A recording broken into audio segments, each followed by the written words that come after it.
Immerse yourself in the profound insights offered by Father Chuck Belmonte as he delves into daily reflections on various gospel passages from the Bible. Challenge: should I pray for the dead?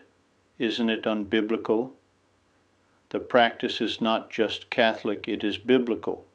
First, it isn't only Catholics who pray for the dead, many others also do. Further, prayer for the dead has been practiced by Jews since before the time of Christ and continues to be practiced by them today. In Scripture, Judah Maccabee and his men were retrieving the bodies of fallen comrades when they discovered that some who had fallen were wearing pagan amulets, and so they turned to prayer, praying that the sin which had been committed might be wholly blotted out. This gives evidence of prayer for the dead among Jews before the time of Christ, and Jews continue to pray for the dead today. The New Testament also contains a plausible instance of prayer for the dead.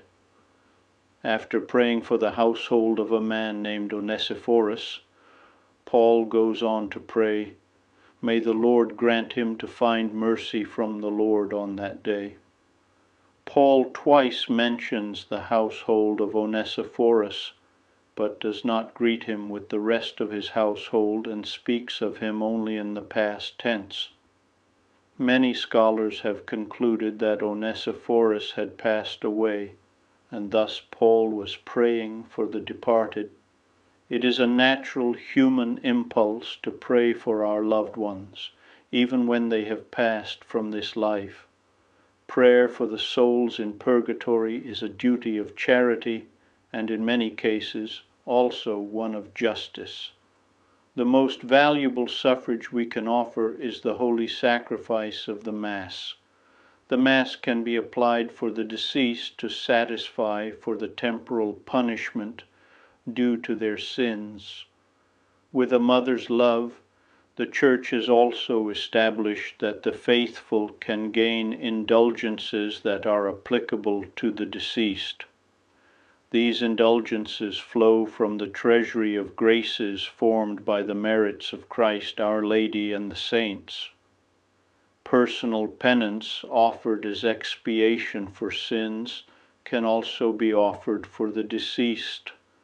Our hope that God will heed our prayers, our suffrages, and our penance on behalf of the souls in purgatory stems from the certainty that all who are united to Christ form a single body in Him.